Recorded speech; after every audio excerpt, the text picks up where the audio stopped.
Hello and welcome to the People Chronicles Storied Women. My name is Anna Rose Ingarra-Milch and I am your host. I am also the author of Lunch with Lucille. Lunch with Lucille is an inspirational novel about how one woman's life impacted another woman. And here on Storied Women, we bring women from our community in to speak with you so that we can learn from them as well. Today, my special guest is Dr. Carol Ann Minski. Hi, Carol. Hi, Anna Rose. Thanks so much for having me today. Thank you for coming. So, Carol, as I told you, the one question that I'm going to ask you is, what is it that you want our viewers to remember from our little chat today? What is that takeaway? I think the takeaway will be have confidence in yourself and believe in yourself. Because when you believe, you can achieve your dreams. And the more you believe, the more confidence you'll gain as you set your goals and move forward in life. That's great. I think that, self-confidence is so very important to our success, like you say, So tell me, I know you outside this room, and I know that you're a very self-confident woman. Well, thank you. But tell me now, where do you think you get your confidence from? I believe it is two stories that are near and dear to my heart. One is with my father, and he was a disabled World War vet and stayed home with me and helped me with my homework. And he told me that I was good at math and that he planted in my head, girls can do anything boys can do. Oh, very good. So that was my first plant. And then my mother was the major wage earner of our household, and she was a nurse. And one night after her shift, we were having tea, and she said to me, I am proud of you. I believe in you. If you believe in yourself, you can achieve your dreams. You have to work hard.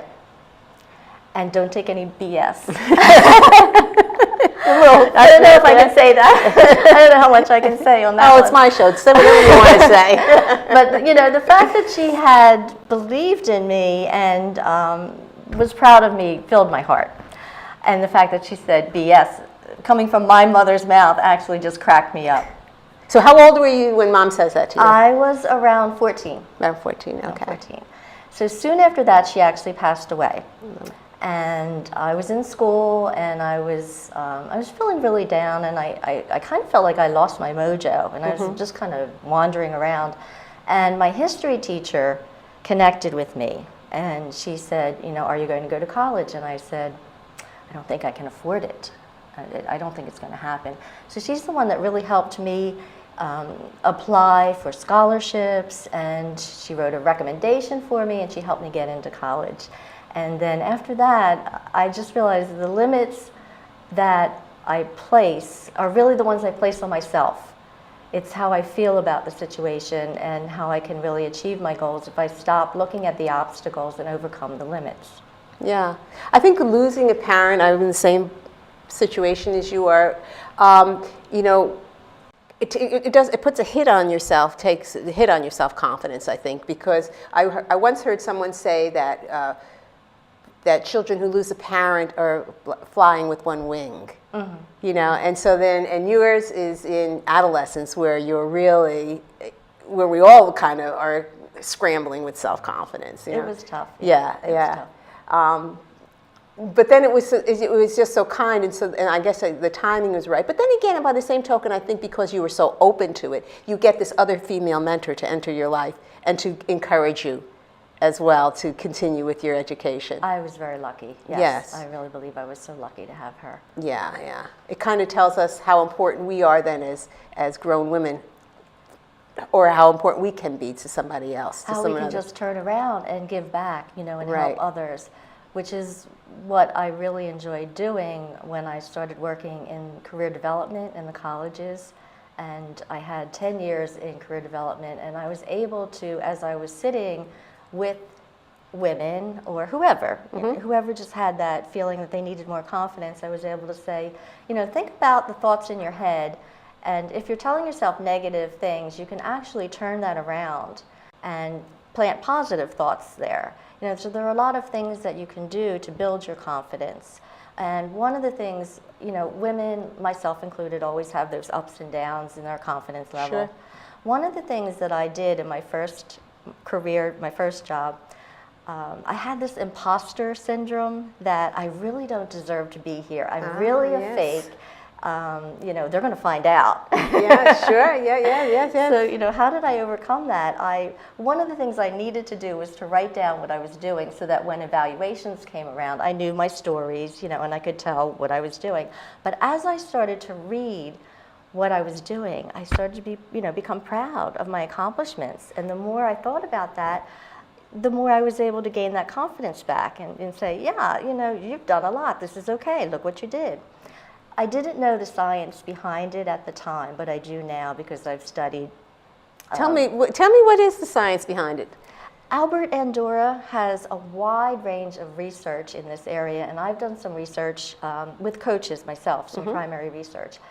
And there are 3 areas. One, for gaining confidence, is having a mentor or a coach that will give you that direction. Having a role model like my mother and father, or a loved one in your family to look after, and writing accomplishments down. Because when you look at the past and you see how successful you were, then that makes you feel proud and confident in the present. And this is one of the things that we do with our job seekers, to help them go back and write about we call them their stories. Write your story down, and even just take an experiment and write your story down, what you did, what the result was, and how it made you feel, and you really get that sense of confidence. I think that's a great exercise, to look at your accomplishments in writing, to say that is exactly what I have done, what I have achieved. Yeah, I think that's, it's funny because when a lot of the women that I run into, they think it's unique to them that they don't have the self-confidence. And now I have something to tell them to do. Yes. Yes. Yeah. Yes. We all have those levels of confidence that go up and down too, because a person might be very confident, say, of their math ability or their ability to work with numbers, but then they're called in to maybe give a speech or give a presentation. Yeah, sure. And that confidence level goes down. So it's sometimes working in very, very specific areas on what you're thinking and what you're saying in your head, and then looking at a time when you have been successful doing it. Yeah, that's a good point. And I think also sometimes we seem to dwell on the negative, the can'ts, what I can't do, so that scientist or that mathematician isn't dwelling on that. I'm such a smart mathematician. I just do poorly at cocktail parties in social situations. I don't, so they feel insecure when it comes to that, and therefore they feel insecure when it comes to their whole life. Yeah. Yeah. When I went back to school for my master's degree, I had come to a point where I needed another level, and I had set the goal for myself that I would achieve this goal, and just did it very logistically. But once I was in there, I was saying, what was I thinking? How did I get myself in this position? And my husband, who's always been my support, was that voice. You can do it. You can do it. That's my family that came, my mother-in-law, she would come and babysit. I had 2 young children, and she would take over some of the chores and help me out. And a lot of family members that just would say, you can do it. They were very, very supportive. Yeah, because you can do it. Because not only then did you go back for your master's, then you go back for your doctorate. I did. Yeah. Yes. Not only do you go back for your doctorate, you go back for your doctorate at the age of? Well, I was 58 then. 58. Yes. At 58 years old, you say to yourself, I'm going to get my doctorate degree. I mean, to me, that's extraordinary. It's because you have all the wealth of life experience. So you could definitely have continued to make a living without that doctorate. But yet you say, I want that. I'm going to get that doctorate. I can do that. I did. To me, that's phenomenal. It was a lifelong dream that I had. I had put it on the back burner a couple of times, and it was time to pull it off from the back burner and say, now's the time to do it. The time was right. And I have to say, I still had some doubts, like, Sure. what did I get myself into? I've never Sure. done anything like this before. And again, I have my support people that said, you can do it, you can do it. And the more I got into it, the more fun I had. And your life, if you're thinking about a goal that is really out of reach, I was saying this earlier, the time is going to pass anyway, Right. whether you go for that degree or you don't. So give it a shot and take the leap. You know, you really need to take a leap and go. And Go so for then it. you continue to leap and you write a book. Oh, yes. So, and you can hold it up. Yes, the name see of the that? book, Focus, Get What You Want Out of Life.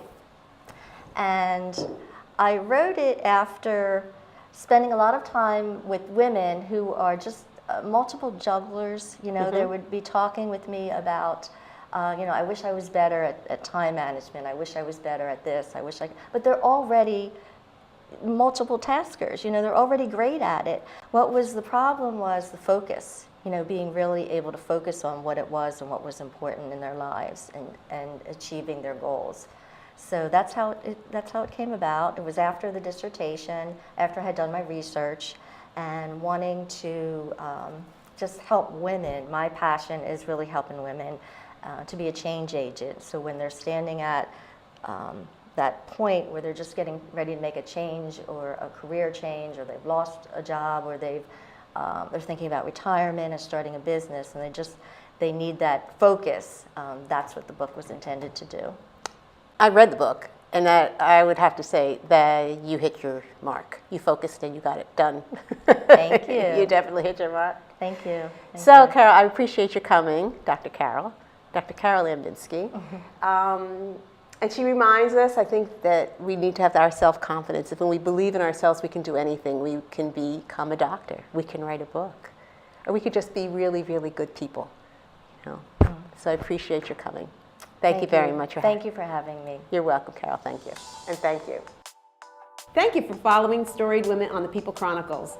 Please subscribe to our YouTube channel, The People Chronicles, and you won't miss any stories.